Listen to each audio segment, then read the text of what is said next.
तो लीजिए भैया, महंगाई मुंह बाने वाली है, यानी और बढ़ने वाली है। रिजर्व बैंक के गवर्नर ये बात कह रहे हैं और रिजर्व बैंक की भविष्यवाणी इतनी भर नहीं है। एक तो आरबीआई कह रहा है कि सब महंगा हो जाएगा, ऊपर से ये भी कि इस साल ग्रोथ की यानी कि विकास की उम्मीद थोड़ा कम कीजिए, क्योंकि जितना सोचा था उतना इस साल संभव नहीं है। क्योंकि पश्चिम में बैठे अंकल सैम ने अपनी सनक के बूते सिर्फ भारत की नहीं, दुनिया भर की आर्थिक तरक्की पर ब्रेक लगा दिया है। आरबीआई ने आज महंगाई और विकास दर का अनुमान बताया है। खबर अच्छी नहीं है। विस्तार से बताएंगे इस साल हमारी आपकी जेब कितनी कटने वाली है और आमदनी पर भी कोई असर पड़ेगा क्या। एक कहानी और सुनाएंगे आपको कि दिल्ली में आग से खेलने वाले फायर ब्रिगेड की हालत क्या है। क्यों मालवीय नगर के होटल में आग लगने के बाद 21 लोगों को बचाया नहीं जा सका।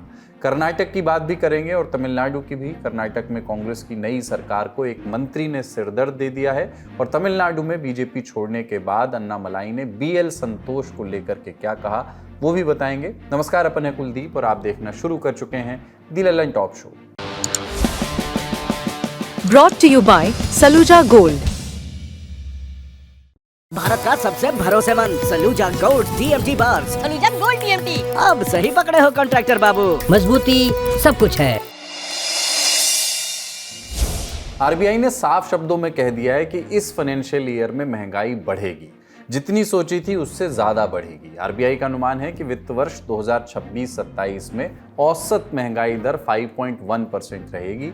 2026-27 का मतलब इस वित्त वर्ष का मतलब यह है कि अप्रैल 2026 से मार्च 2027 तक, अगले साल मार्च तक, यानी जो साल चल रहा है।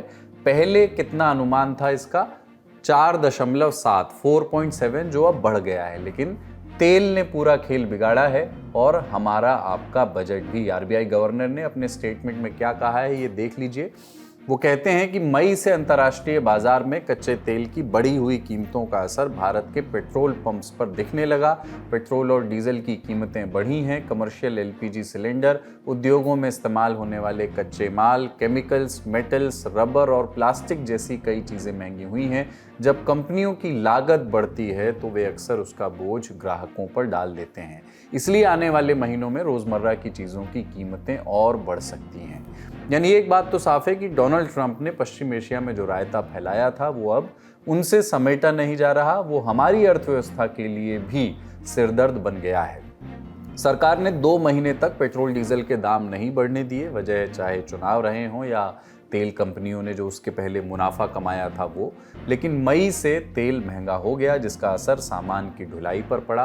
अब खाने पीने, पहनने ओढ़ने की चीज़ों पर भी असर दिखेगा। आरबीआई ने तिमाही के हिसाब से महंगाई का आंकड़ा दिया है, आप स्क्रीन पर देख सकते हैं। पर आरबीआई गवर्नर के स्टेटमेंट की एक लाइन पर गौर करने की ज़रूरत है। उन्होंने कहा कि these forecasts are subject to upside risk, यानी ये अनुमान है कि महंगाई और बढ़ सकती है। उन्होंने इसके कारण भी गिनाए हैं। कारण में अंकल सैम यानी अमेरिका तो हैं ही, लेकिन उनके साथ कुछ और भी वजह हैं। मसलन दुनिया भर में सप्लाई चेन में जो रुकावट है, अंतर्राष्ट्रीय बाजार में तेल और बाकी चीज़ों की कीमतों का बढ़ना, मॉनसून का सही समय पर और सही जगहों पर ना होना, और इस साल का सबसे बड़ा खतरा एल नीनो। गर्मी जो बुरा हाल करेगी वो करेगी। एल नीनो से बारिश पर भी असर पड़ सकता है, जिसकी वजह से फसलों पर असर पड़ेगा। फिर भी कुछ राहत की बातें हैं। सरकार का कहना है कि हमारे पास अनाज का पर्याप्त भंडार है, इससे कीमतों को काबू में रखने में मदद मिलेगी। लेकिन फिर भी महंगाई दर 5.1% तक बढ़ने का असर हम पर पड़ेगा। कैसे पड़ेगा? क्या हमारी थाली का भोजन महंगा होगा? क्या हमारी जेब पर असर पड़ेगा? ये सवाल हमने तक चैनल्स के संपादक मिलिंद खांडेकर से पूछा। रिजर्व बैंक ने जो आज अनुमान लगाया है कि महंगाई की दर बढ़ जाएगी 4.6% से लेकर इस साल 5.1% तक चली जाएगी, तो देखिए इसका असर हमारे ज़िंदगी पर पहले से दिखने लगा है। पेट्रोल और डीजल की कीमत जो है 7.5 रुपये प्रति लीटर बढ़ चुकी है और ये पेट्रोल और डीजल के दाम और बढ़ सकते हैं अगर ईरान का जो युद्ध चल रहा है वो ख़त्म नहीं होता है और जो क्रूड ऑयल की कीमतें कम नहीं होंगी तो पेट्रोल और डीजल की कीमतें और भी बढ़ सकती है। तो इसीलिए जो महंगाई बढ़ने की आशंका व्यक्त की है उसका एक कारण तो सीधे सीधे ईरान का युद्ध है, जिसके कारण क्रूड ऑयल की दाम बढ़े और उससे पेट्रोल डीजल के दाम बढ़े। और इसके चलते आपने देखा होगा कि दूध भी महंगा हुआ है और जैसे जैसे पेट्रोल डीजल महंगा होता जाता है तो चूँकि जो ट्रांसपोर्टेशन होता है सामान का वो भी महंगा हो जाता है, तो उसका असर बाकी चीज़ों पर भी देखने मिलना शुरू हो जाता है। लेकिन जो रिजर्व बैंक ने जो सबसे महत्वपूर्ण बात ये कही है कि जो महंगाई की सबसे ज़्यादा मार पड़ेगी वो क्वार्टर 3 में पड़ेगी, मतलब जब त्योहारी सीज़न होगा अक्टूबर से लेकर दिसंबर तक, उस समय करीब 5.9% तक महंगाई चली जाएगी। तो इसका मतलब ये हुआ कि सबसे ज़्यादा अभी भी जो महंगाई की मार है वो जितना परेशानी है हमको, अगर अभी से हम परेशान हैं तो अभी ये मान के चलिए कि अगले 6 महीने में ये महंगाई और बढ़ने की आशंका है। महंगाई से बात आगे बढ़ाते हैं, अब जीडीपी की बात करते हैं। भारत की जीडीपी 2025-26 में 7.7% बढ़ी। Ministry of statistics and programme implementation आज पिछले वित्त वर्ष के आंकड़े दे रही थी, उन्होंने दिए।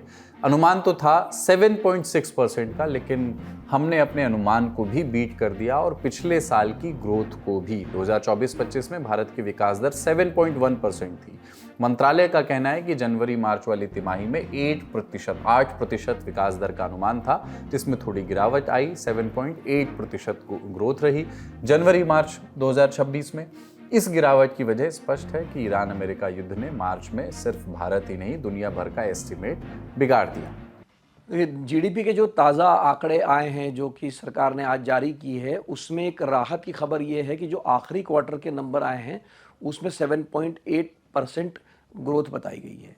अब इसमें महत्वपूर्ण बात यह है कि ये जो आखिरी क्वार्टर के नंबर पे सबकी नज़र इसलिए थी क्योंकि जो तिमाही है जनवरी, फरवरी और मार्च, तो पूरे मार्च में आपने देखा होगा कि भारत में एलपीजी का क्राइसिस हो गया था, लोगों ने लाइनें लगा दी थी, शहरों से वैसे ही पलायन की खबरें आ रही थी जैसे कि कोविड के दौरान आ रही थी, तो ऐसा लग रहा था कि इकोनॉमी का पहिया एकदम ठप पड़ जाएगा।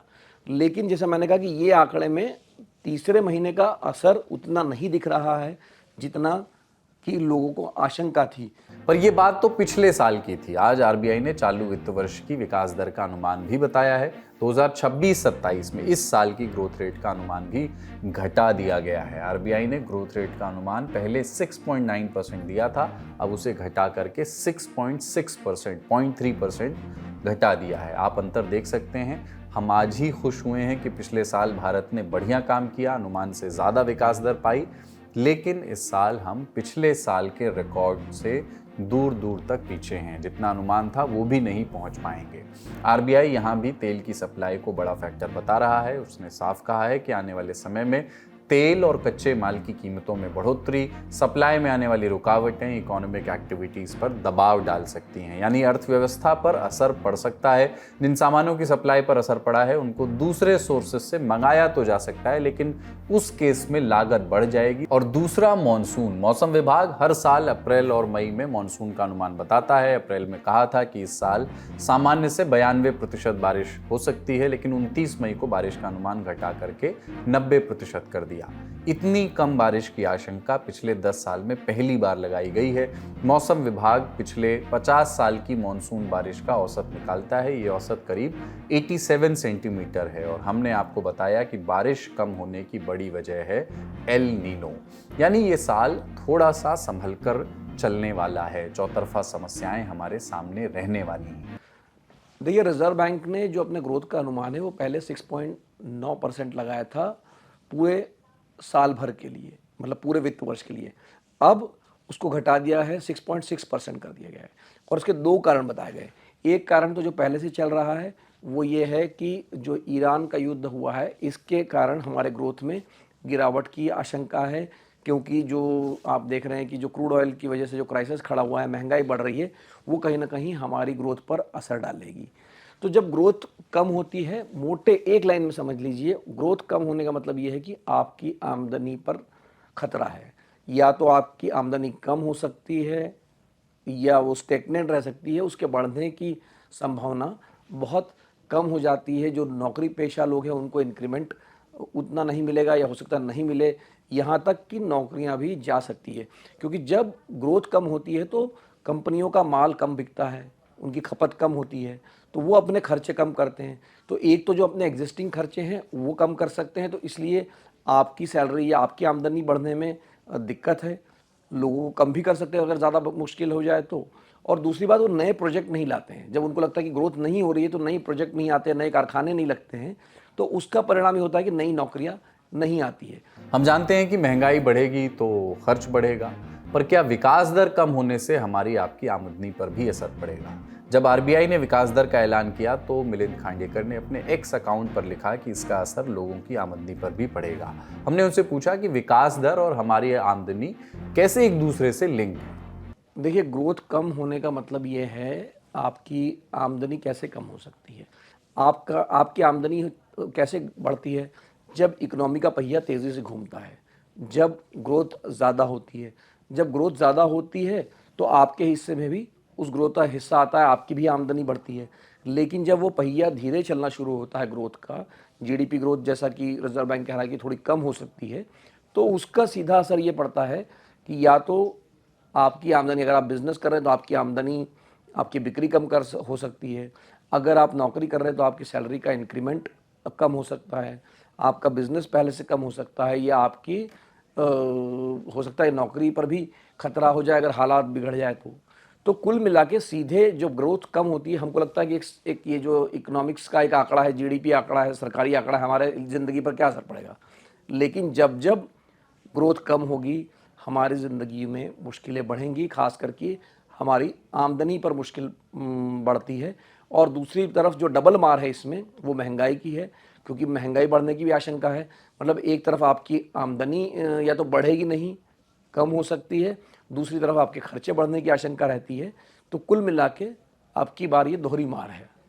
अर्थव्यवस्था से जुड़ी दो खबरें और हैं। पहली तो ये कि अभी आपकी ईएमआई नहीं बढ़ेगी क्योंकि आरबीआई ने रेपो रेट में कोई बदलाव नहीं किया है, वो अनचेंज्ड है। रेपो रेट 5.25% ही थी, उतनी ही रहेगी। दूसरी खबर ये कि सरकार को अब ये एहसास हो गया है कि कुछ तो गड़बड़ हुई है, तभी विदेशी निवेशक हमारे बाजार में पैसा लगाने से कतरा रहे हैं, लगाना छोड़िए निकाल ज़्यादा रहे हैं। इसलिए सरकार ने अब फैसला किया है कि फॉरेन पोर्टफोलियो इन्वेस्टर्स के लिए कैपिटल गेन टैक्स अब ज़ीरो कर दिया जाए। एफआईआईज और कैपिटल गेन टैक्स से जुड़ी ज़्यादा जानकारी के लिए आप हमारा आज का खर्चा पानी शो भी देख सकते हैं, वहाँ विस्तार से हमने इस पर बात की है। अर्थव्यवस्था पर फिलहाल इतना ही। अब दूसरी बड़ी खबर की ओर चलते हैं। अरे वो ऊपर क्या करेगा, पानी तो पहुंच ही नहीं रहा इनका 6-7 फ्लोर से ऊपर। देखिएगा हालत, देखिए, ये तो हमारे यहाँ का इंफ्रा है। बिल्डिंग के 12वें फ्लोर पर आग लगी। फायर ब्रिगेड पानी की बौछार कर रही है, लेकिन पानी केवल 6ठे फ्लोर तक ही पहुंच पा रहा है। वीडियो नोएडा के सेक्टर 75 का है, जहां एक अपार्टमेंट में सुबह आग लग गई। खिड़कियों से आग की लपटें निकलने लगी। आग की शुरुआती वजह शॉर्ट सर्किट बताई गई है। दमकल विभाग के लोगों ने आग बुझाने का प्रयास किया। लोगों को फाइनली सुरक्षित निकाला गया। किसी के हताहत होने की शुक्र है कि कोई खबर ऐसी नहीं है। मुख्यमंत्री योगी आदित्यनाथ ने प्रभावितों को हर संभव मदद करने की बात कही, लेकिन आग बुझाने की इस वायरल वीडियो ने सवाल खड़े कर दिए हैं। मीडिया रिपोर्ट में आरडब्ल्यूएफ फेडरेशन के उपाध्यक्ष संजीव कुमार का बयान छपा। उन्होंने दमकल विभाग के डिवाइसेस की क्षमता पर सवाल उठाए। उनका मानना है कि अगर आग और अधिक फैल जाती तो स्थिति वाकई गंभीर हो सकती थी। नोएडा में सवाल आग बुझाने के तरीके पर उठ रहे हैं। होंगे उनके पास बड़े, उन्नत और ताकतवर साधन, लेकिन जब जानें दांव पर लगी थी तब तो लाचारी ही दिखी। सवाल दिल्ली के मालवीय नगर में लगी आग पर भी उठ रहे हैं। पूछा जा रहा है कि क्या फायर सर्विस देर से पहुंची, क्या पहली कॉल मिलने और मौके पर दमकल की गाड़ियों के पहुंचने में घंटे भर की देरी हुई है। खबरें बता रही हैं कि राहत और बचाव के काम में करीब 20 कीमती मिनट बर्बाद हो गए। हौज रानी के जिस फ्लरिश बीएनबी में आग लगी, वहां से लगभग 700 मीटर की दूरी पर गीतांजलि फायर स्टेशन है। वहां से बीएनबी तक आने में मुश्किल से 5 मिनट लगते हैं। प्रशासन की प्रेस रिलीज बताती है कि सुबह 8:48 पर आग की पहली कॉल मिली थी, लेकिन रिपोर्ट बताती है कि पहली दमकल गाड़ी करीब 9:10 से 9:15 के बीच पहुंच पाई। तब तक आग पूरी बिल्डिंग में फैल चुकी थी, तो ये 20 मिनट कहां खर्च हो गए। हिंदुस्तान टाइम्स में करण प्रताप सिंह और हिमानी भंडारी ने इस बारे में विस्तार से एक रिपोर्ट की है। रिपोर्ट में chief fire officer AK Malik का बयान छपा है। उनके मुताबिक सुबह 7:34 पर उनके पास एक कॉल आया। साउथ दिल्ली के मांडी गांव के जौनपुर में कचरे में आग लगने की सूचना मिली। उस वक्त गीतांजलि स्टेशन से एकमात्र दमकल गाड़ी SWT-25 मौके पर भेजी गई। AK मलिक का कहना है कि उस वक्त गीतांजलि स्टेशन पर केवल यही गाड़ी थी जिसे जौनपुर भेज दिया गया, दिल्ली के जौनपुर। लेकिन हिंदुस्तान टाइम्स की ग्राउंड रिपोर्ट बताती है कि स्टेशन पर एक नहीं 2 गाड़ियां थीं। दमकल विभाग के लोगों ने भी इस बात की पुष्टि की तो फिर दूसरी गाड़ी क्यों नहीं भेजी गई? क्योंकि स्टेशन पर उसे ले जाने वाले कर्मचारी मौजूद नहीं थे। विभाग के एक कर्मचारी के हवाले से लिखा गया कि हमारे स्टेशन पर टोटल 6 कर्मचारी हैं, एक गाड़ी 5 कर्मचारियों के साथ पहले ही कचरे की आग बुझाने चली गई थी, दूसरी गाड़ी तो स्टेशन पर खड़ी थी लेकिन उसे चलाकर ले जाने वाला कोई व्यक्ति मौजूद नहीं था। जब सबसे नज़दीकी स्टेशन से समय पर मदद नहीं पहुंच पाई तो कंट्रोल रूम से बाकी स्टेशन में फ़ोन घुमाया गया। 5 किलोमीटर दूर नेहरू प्लेस और 9 किलोमीटर दूर भीकाजी कामा प्लेस से 2-2 गाड़ियां भेजी गईं। जो गाड़ी जौनपुर में आग बुझाने गई थी वो वहां से सीधे हौजरानी गई, लेकिन उसको वहां तक पहुंचने में करीब 10 बज गए। तब तक स्थानीय लोग, पुलिस प्रशासन और बाकी फायर फाइटर्स मिलकर ज़्यादातर लोगों को निकाल चुके थे। ये देरी फायर सर्विस में स्टाफ की भारी कमी को सामने लाती है। दिल्ली के 71 फायर स्टेशनों पर करीब 2500 कर्मचारी ही काम कर रहे हैं, लेकिन ज़रूरत है 9123 कर्मचारियों की, यानी करीब 73% पद खाली हैं। ये तब है जब 8 घंटे की शिफ्ट वाला नियम नहीं लगाया गया है। अगर 8 घंटे की शिफ्ट के हिसाब से देखें तो 24,869 कर्मचारियों की कमी है। यानी नियम कायदे से देखें तो दिल्ली फायर सर्विस विभाग 90% कर्मचारियों की कमी से जूझ रहा है। बताइए, जिस जगह से लगभग आधे किलोमीटर की दूरी पर फायर स्टेशन हो, उस स्टेशन पर गाड़ी भी मौजूद हो, लेकिन वो बस मैन पावर की कमी की वजह से मौके पर नहीं पहुंच पाई। दिल्ली फायर सर्विस के पूर्व डायरेक्टर अतुल गर्ग ने इसे चिंताजनक स्थिति बताया है। कहा है कि आग लगने के बाद शुरुआती कुछ मिनट बहुत अहम होते हैं। अगर स्टाफ की कमी की वजह से गाड़ियों को मौके पर नहीं भेज पा रहे तो इस पर तुरंत ध्यान देना चाहिए। फिलहाल पुलिस प्रशासन जांच में जुटी है, एक्शन शुरू हो गया है। आज दिल्ली नगर निगम ने अतिक्रमण के खिलाफ बड़ी कार्रवाई शुरू की। दक्षिणी और पूर्वी दिल्ली के कई इलाकों में बुलडोजर चले, अवैध निर्माण तोड़े गए, कई दुकानें सील की गईं। उपराज्यपाल तरनजीत सिंह संधू और गृह मंत्री आशीष सूद ने एक इमरजेंसी बैठक की, जीरो टॉलरेंस पॉलिसी अपनाने का ऐलान किया, हादसे की मजिस्ट्रेट जांच के आदेश दिए। पूरी दिल्ली में 1 महीने का विशेष अभियान शुरू किया गया है। सभी होटलों, lodge, nursing home, coaching centres और रेस्टोरेंट्स में फायर सेफ्टी मानकों की जांच की जाएगी। अपनी कमियां सुधारने के लिए 15 दिन का समय दिया गया है। तय संख्या से अधिक कमरे मिलने पर होटल तुरंत बंद किए जाएंगे। हौजरानी में हुए हादसे पर विदेश मंत्रालय का बयान भी आया। 13 विदेशी नागरिकों की मृत्यु की पुष्टि की, उन सभी के परिवारों के लिए संवेदना प्रकट की। बड़ी खबर में फिलहाल इतना ही। अब सुर्खियों की बारी। कोई नेता पार्टी छोड़कर के नई पार्टी बना रहा है तो कोई मनचाहा मंत्रालय न मिलने पर मंत्री पद से इस्तीफा दिए दे रहा है। पहेली नहीं बुझाते हैं, खबर आपको बताते हैं। तमिलनाडु में अन्नामलाई ने फाइनली बीजेपी से रिजाइन दे दिया है। उनका रेजिग्नेशन एक्सेप्ट भी हो गया है। अन्नामलाई का कहना है कि उनके विचार बीजेपी नेतृत्व के विचारों से मेल नहीं खा रहे थे, कुछ मतभेद थे। 18 महीने से मतभेद दूर करने की कोशिश की। दिसंबर 2025 में रिजाइन की बात लीडरशिप को बताई, लेकिन तब पार्टी ने चुनाव से जुड़ी जिम्मेदारियों को पूरा करने और संगठन में बने रहने को कहा। अब गृह मंत्री अमित शाह से मिलकर के अपनी बात रखी और पार्टी छोड़ दी। अन्नामलाई अब नई पार्टी बनाएंगे। कल्ट पॉलिटिक्स को खत्म करने की बात कह रहे हैं। देखना होगा कि कल्ट पॉलिटिक्स की सबसे उपजाऊ जमीन पर वो क्या नया प्रयोग करते हैं। तमिलनाडु से अब कर्नाटक चलते हैं। कांग्रेस नेता रामलिंगा रेड्डी ने मंत्री पद से इस्तीफा दे दिया है। डीके शिव कुमार की सरकार में उन्हें बड़े और मध्यम सिंचाई विभाग दिया गया था। रामलिंगा इससे नाखुश थे। उन्हें बेंगलुरु डेवलपमेंट विभाग चाहिए था। ये विभाग कृष्णा बायरे गौडा को दे दिया गया था। रेड्डी बोले कि सिद्धारमैया ने 2023 में उन्हें बेंगलुरु डेवलपमेंट पोर्टफोलियो देने का सोचा था, लेकिन शिव कुमार ने उसी रोज उनके घर वो आए और उनसे कहा कि 2.5 साल बाद मुख्यमंत्री बनने के बाद ये पोर्टफोलियो वो उन्हें सौंप देंगे। रेड्डी का कहना है कि कैबिनेट में अब काम करना उनके ज़मीर के खिलाफ है, हालांकि वे कांग्रेस में बने रहेंगे। डीके शिव कुमार ने रामलिंगा को अपना अच्छा मित्र बताया है। बोले कि चिंता की कोई बात नहीं है, समस्या को सुलझा लिया जाएगा। अगली सुर्खी, गिलगित बाल्टिस्तान में पाकिस्तान जो विधानसभा चुनाव कराने का ड्रामा करने जा रहा है, भारत ने उसका कड़ा विरोध जताया है। भारत ने साफ कहा कि ये पूरा क्षेत्र अवैध रूप से पाकिस्तान के कब्जे में है। विदेश मंत्रालय ने कहा कि 7 जून को गिलगित बाल्टिस्तान में होने वाले तथाकथित सामान्य चुनाव भारत के उस क्षेत्र में कराए जा रहे हैं जो पाकिस्तान के अवैध कब्जे में है। एमईए ने कहा कि जम्मू कश्मीर और लद्दाख के केंद्र शासित प्रदेश में गिलगित बाल्टिस्तान भी शामिल है, भारत का अभिन्न और अविभाज्य हिस्सा है। पाकिस्तान ने इस तथाकथित गिलगित बाल्टिस्तान विधानसभा की स्थापना 2009 में की थी। ललन टॉप शो में आज इतना ही। अपना और अपनों का ख्याल रखिए, सप्ताहांत का आनंद लीजिए। देखते रहिए दी ललन टॉप। शुक्रिया, शुभ रात्रि।